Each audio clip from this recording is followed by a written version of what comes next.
Assalamualaikum warahmatullahi wabarakatuh.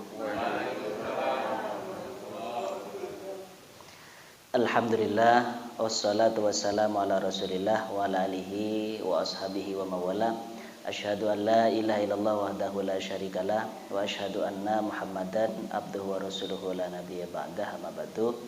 Yang saya muliakan takmir masjid beserta pengurus dan juga jamaah kajian subuh yang dimuliakan oleh Allah Subhanahu wa taala.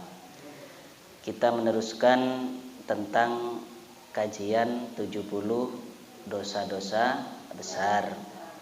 Kita sampai hari ini yang ke-16.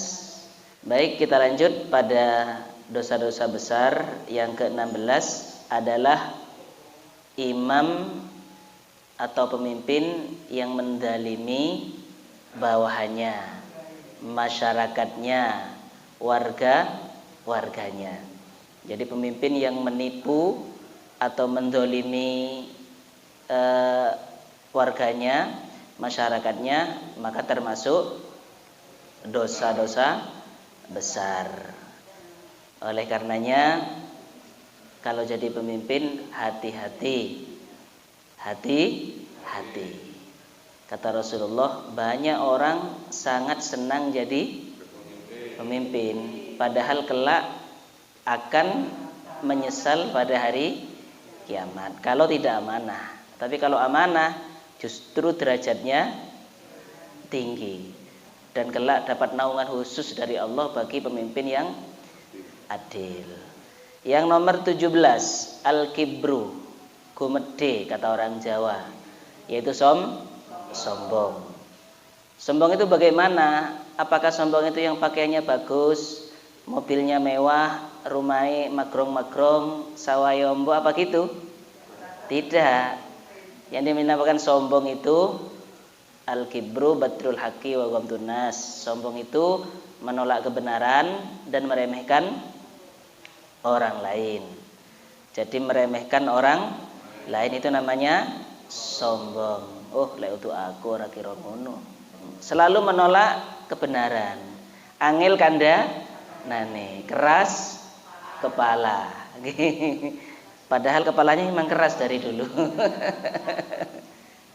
Keras kepala, sulit untuk diberikan nasihat. Kemudian kalau menolak kebenaran dan meremehkan orang lain, itu ciri-ciri orang sombong. Jadi panjenengan harus tahu, sombong adalah ikut saja ya, ikut saya biar nggak ngantuk.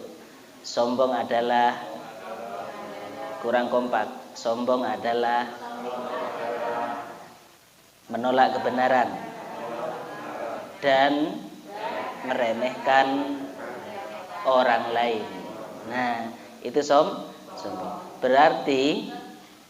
Berarti pakaian bagus, rumah bagus, mobil bagus, bukan sombong.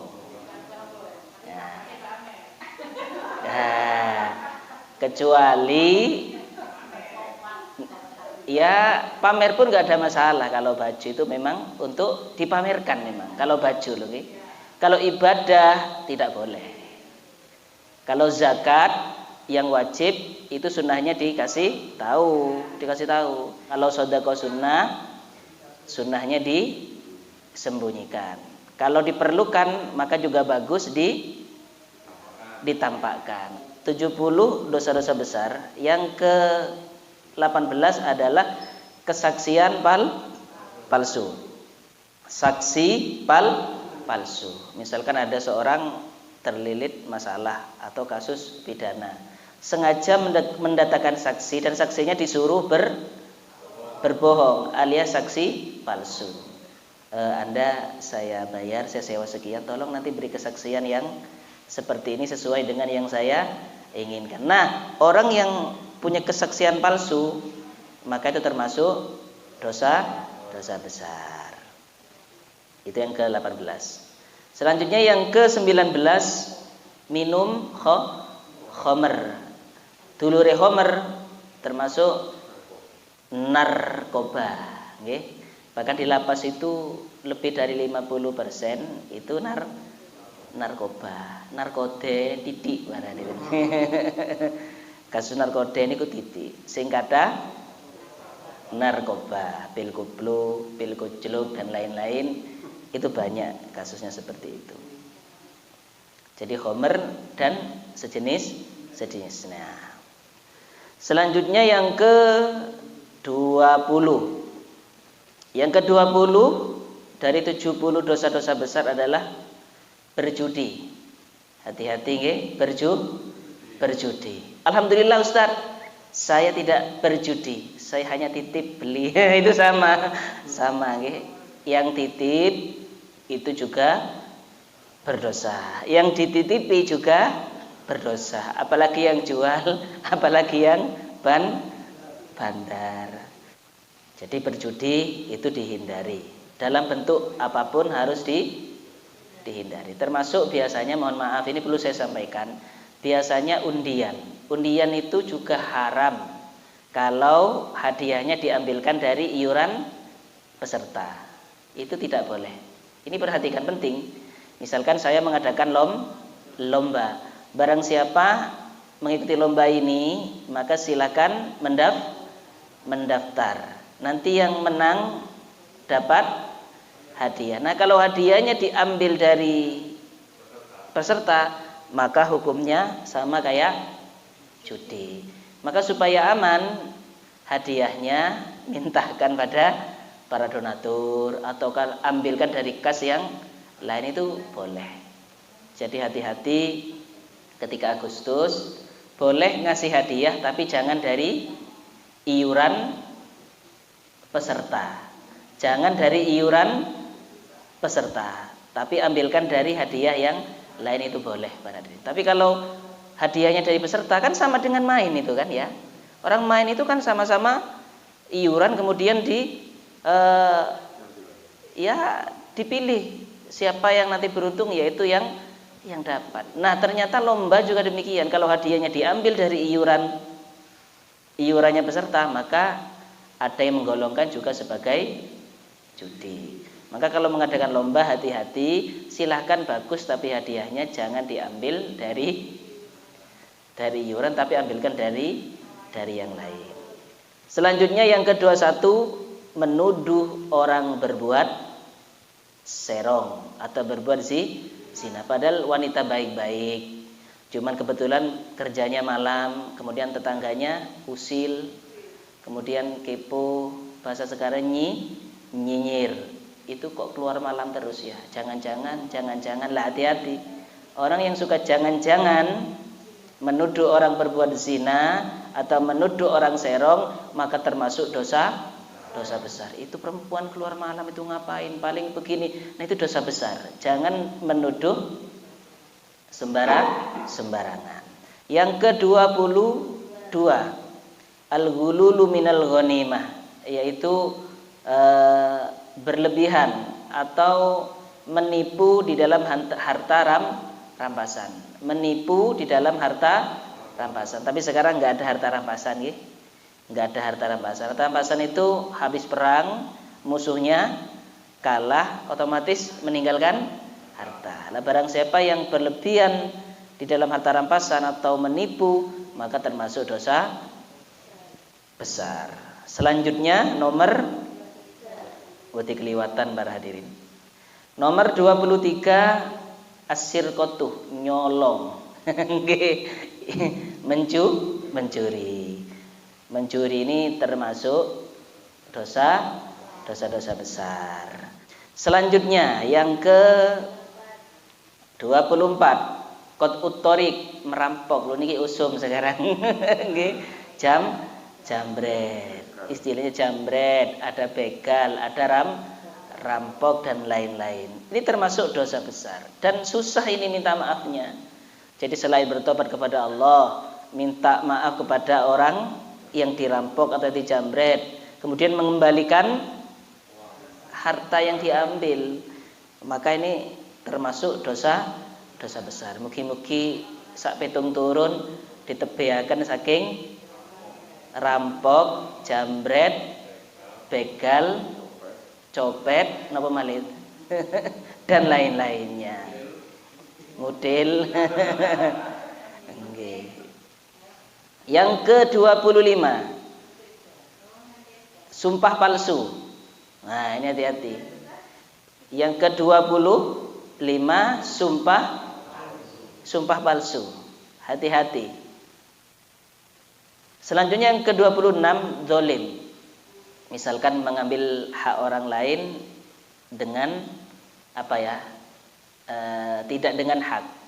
Misalkan bagian orang kita ambil, itu namanya zalim. Contoh lagi, misalkan ada BLT dari pemerintah tidak disampaikan, itu namanya zalim. Atau kita mendapatkan amanah untuk menyampaikan pada orang, tapi amanah justru kita makan sendiri, kita ambil sendiri, itu namanya zalim. Ngeplak uang ora salah, zalim. Wong meneng-meneng dikeplak, itu zalim para hadirin. Hati-hati. Kalau zalim insyaallah sudah paham semua. Yang selanjutnya dosa-dosa besar, 70 dosa besar. Yang selanjutnya adalah nomor 27. Menarik semacam bea dengan berlebihan. Contohnya begini. Misalkan saya petugas pasar, okay? Petugas pasar untuk menarik retribusi. Tapi itu saya tekan, maka itu termasuk dosa besar. Narget. Nah, istilahnya tukang target. Jadi narget. Dia misalkan bayar retribusinya segini, kemudian kita target. Maka itu dosa. Hati-hati, tukang target di pasar ini termasuk dosa besar. Yang ke-28, memakan harta haram. Hati-hati. Termasuk harta tadi hasil curian, hasil rampok, hasil jambret, copet, ngutil dan lain-lain. Hasil korupsi, maka itu tidak boleh dimakan. Kalau dimakan hukumnya haram. Ustadz, kalau saya belikan bensin bagaimana? Ya juga dosa, nggih. Dosa. Oh, kalau begitu saya belikan rokok saja. Sama, tetap hukumnya haram. Oh, yang ini hasilnya korupsi, Ustadz. Mau saya buat beli rokok saja. Tetap dosa. Buat apa saja hukumnya dosa. Oh, saya sumbangan ke masjid. Sama, hukumnya dosa. Kayak orang nyuci dengan air peceren, dengan air gorong-gorong, nggak akan bersih. Nyuci pakaian putih tapi dengan air kotor, maka tidak akan suci. Selanjutnya yang ke-29. Dosa-dosa besar yang ke-29 adalah bunuh diri. Kalau dulu di awal-awal membunuh orang lain. Nah, ini membunuh diri. Selanjutnya yang ke-30. Ke-30, nah ini hati-hati. Seneng goro, tukang bohong. Setiap ngomongnya itu suka bohong. Alhamdulillah, ini saya sekarang sudah bekerja di sini umpamanya. Padahal nuwun sewu. Pokoknya intinya megayah para hadirin. Goro tok, omong-omong saomong tukang goro. Jangankan jenengan nuwun sewu. Termasuk misalkan para ustadz. Oh, saya tadi malam pengajian di sana. Saya baru datang dari sini. Padahal tidak, lho niku jenenge ngedabrus para hadirin. Misalkan, alhamdulillah tadi malam saya baru pengajian di Surabaya umpamanya. Padahal tidak, mek gaya itu jenenge ngedabrus. You understand ngedabrus? Pak Basim ngeduk gedang, rubungetan munine brus. Ngaten niku. Hati-hati. Jadi tukang goro, terutama goro ini biasanya nun sewu. Yang paling banyak itu di pasar. Beli ke saya aja, ini murah. Pun saya kasih harga. Kalau di sebelah ini mahal. Kalau belanja di sebelah harganya segini. Kalau beli di saya cukup segini. Padahal di sana pun harganya juga sama. Nah, itu jenenge goro. Hati-hati. Silakan berjual ya dengan apa adanya, tapi ora usah goro. Silakan harganya segini, kalau mau monggo, tidak mau ya tidak apa-apa. Gitu saja. Tidak perlu pakai pakai goro. Ini bahannya yang asli ini. Padahal remek. Yang selanjutnya, yang ke-31, yaitu pemimpin atau hakim yang buruk atau hakim yang menerima sogok. Banyak ini para hadirin, banyak sekali. Jaksa atau hakim banyak yang menerima sogok, suap. Kalau saya nggak mau disogok, nggak mau disogok, karena disogok itu sakit.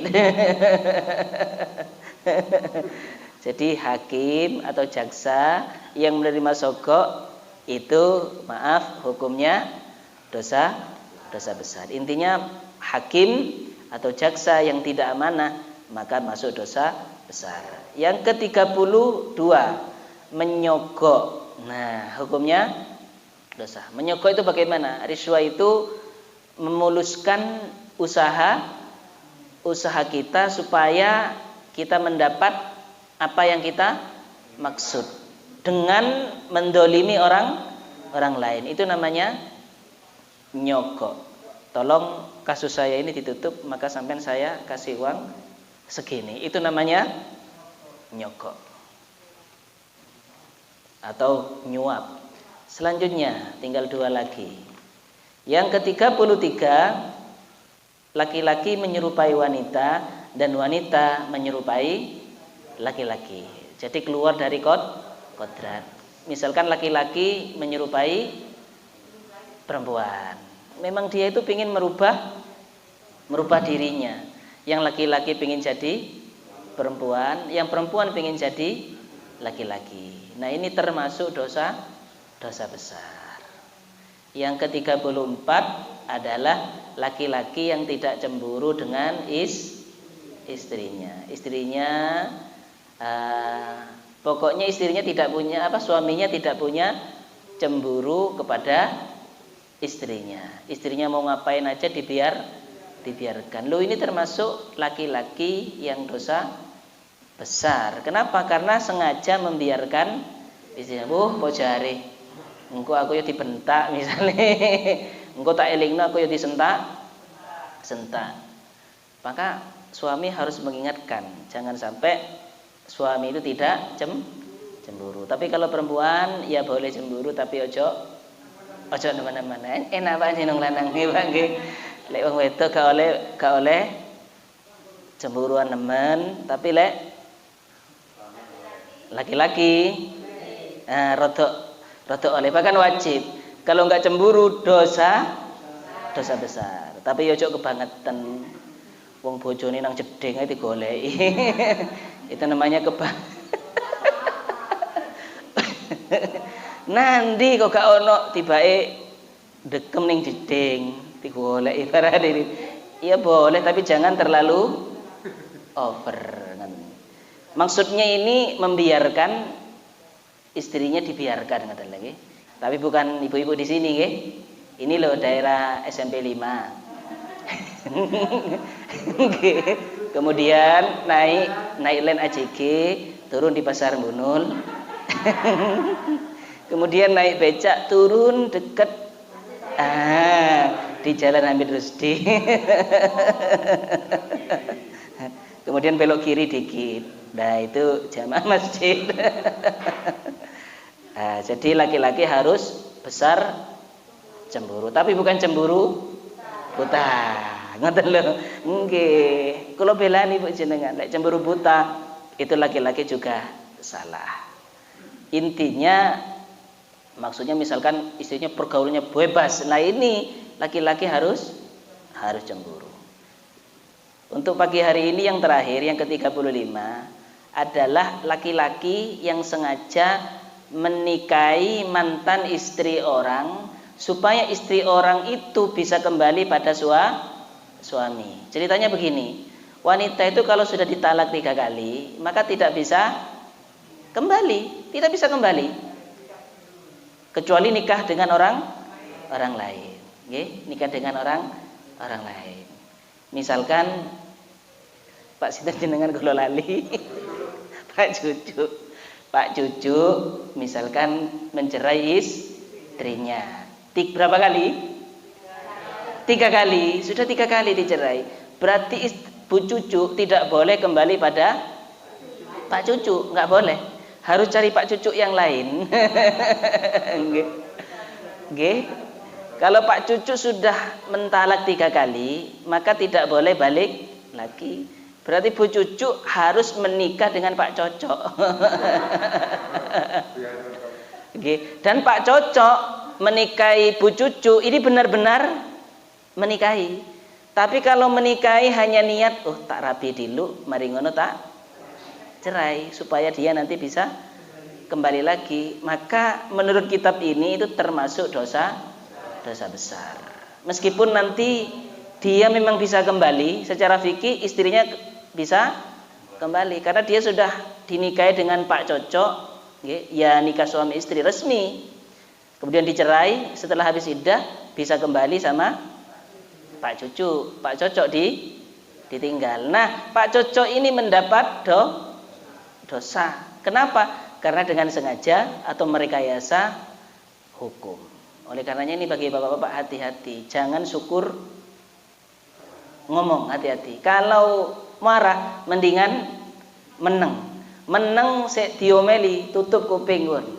Lek perlu tutup karo bantal. Sik pancet keluar. Ini aman. Sik pancet ngingkin mulai 3 dino kas. Mulai 3 dino. Iya ini bener. Ini cara ampuh para hadirin. Cara ampuh. Soalnya biasanya laki-laki itu sabar, tapi lewis nok kupinge sampai dijambak-jambak. Aku pegatan umpamane. Nok ngarepi kuping. Kadang laki-laki itu juga moro emosi, lali ngomong para hadirin. Ya wis, nyingkri ngono umpamane lah. Ini sudah terjadi talak 1 kalau niatnya mentalak. Jadi kata-kata nyingkrio itu sebenarnya kan bukan talak kan? Itu kinayah. Tapi kalau dibarengi niat terjadi talak. Tapi kalau kata talak jelas meskipun gak ada niat maka terjadi talak. Misalkan diam-diam, sampean tak talak. Loh itu terjadi talak. Karena kata-katanya jelas. Tapi kalau katanya nggak jelas, misalkan nyingkrio, balio, itu kalau tanpa niat maka tidak talak. Contoh lagi SMS mentalak istrinya. Kalau tidak ada niat ya tidak jatuh. Tapi kalau dengan niat sampean tak cerai lewat SMS dengan niat maka itu juga jatuh talak. Makanya hati-hati para suami, jangan gampang-gampang ngomong talak. Ngomong bosen misalkan, kalau diniati talak ya bisa jadi talak. Itu talak namanya kinayah atau wairu soreh, tidak jelas. Tapi kalau talak dengan kata-kata yang jelas meskipun tidak ada niat maka terjadi talak. Ini hati-hati. Baik, insyaallah yang ke-36 dan seterusnya kita lanjut pada pertemuan yang akan datang. Silakan yang ada pertanyaan dipersilakan.